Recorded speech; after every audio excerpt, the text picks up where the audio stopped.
What's up les boys? Bienvenue dans cette nouvelle vidéo. Abonne-toi si ce n'est pas déjà fait.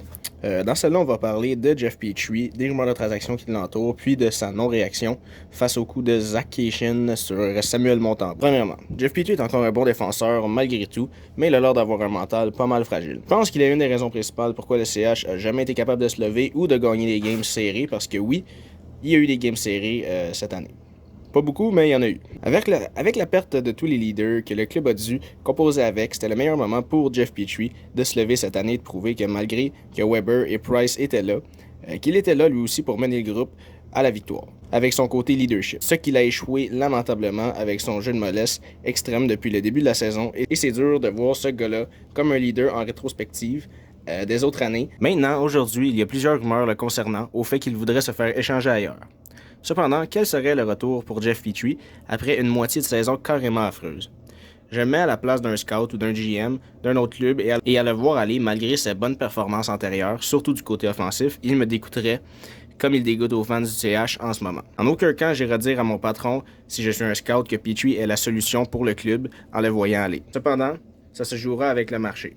C'est-à-dire qu'advenant qu'il n'y ait pas beaucoup de def droite dispo, c'est là que Petrie devient beaucoup plus intéressant. Un directeur général veut souvent un joueur dont le contrat expire à la fin de la saison et qui pourra emprunter comme location pour la fin de l'année et la série. Piquet Subban est un bon exemple. Si les Devils retiennent 50% du salaire de Piquet, il reviendrait à 4,5 et je ne crois pas que l'équipe voulant aller le chercher devra payer très cher. Mais à part Piquet, les Def droits ayant un contrat qui se finit à la fin de l'année et qui sont sur un club qui ne fera pas les playoffs se font quand même assez rares. Entre autres, il y a le vétéran Anton Strowman et le défenseur des Flyers Rasmus Ristolainen qui s'ajoutent à cette liste. Donc, ça va forcer les GM à regarder pour plus loin que seulement la fin de l'année puisqu'il n'y a pas beaucoup de Def droite dont le contrat expire de dispo.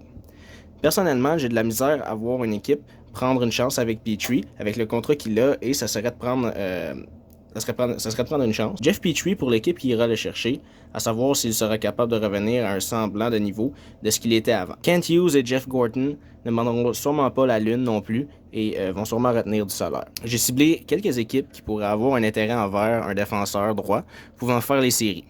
Alors, il pourrait y avoir les Ducks d'Anaheim, les Red Wings de Détroit. Il vient de là, puis si les Red Wings décident de faire un push avec les jeunes qu'ils ont, on ne sait pas. La nouvelle équipe de Marc Bergevin, les Kings de Los Angeles, qui manque de défenseurs cruellement. Il y a des gens aussi comme lui ici qui parlent que les Prédateurs de Nashville seraient une bonne destination pour Jeff Petrie, mais avec le cap recapture que les Press devront payer quand Weber se retirera, je suis pas sûr que ce serait une bonne idée pour les Prédateurs de Nashville d'amener Jeff Petrie, même à 50% de salaire. Il y aurait les Penguins de Pittsburgh, ça pourrait marcher. Le Temps et Malkin ont des chances d'aller aux agents libres, puis je crois qu'ils vont vouloir tout faire pour gagner la coupe. Fait que si c'est Petrie le choix qui vont se tourner vers, ben ça sera Jeff Petrie. Ça pourrait aussi être le Lightning de Tampa Bay.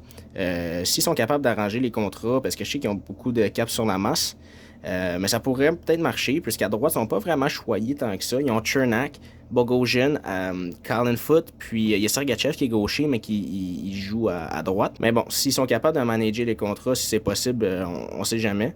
Ça pourrait être une destination. Même chose pour les Leafs de Toronto, qui n'ont pas énormément de défenseurs droits, mais qui ont beaucoup de salaire sur leur masse. Les Canucks de Vancouver sont actuellement à 2 points des séries. Puis on aura Jolson sur leur troisième paire, fait que ça leur ferait pas de mal non plus s'ils veulent s'essayer pour les séries.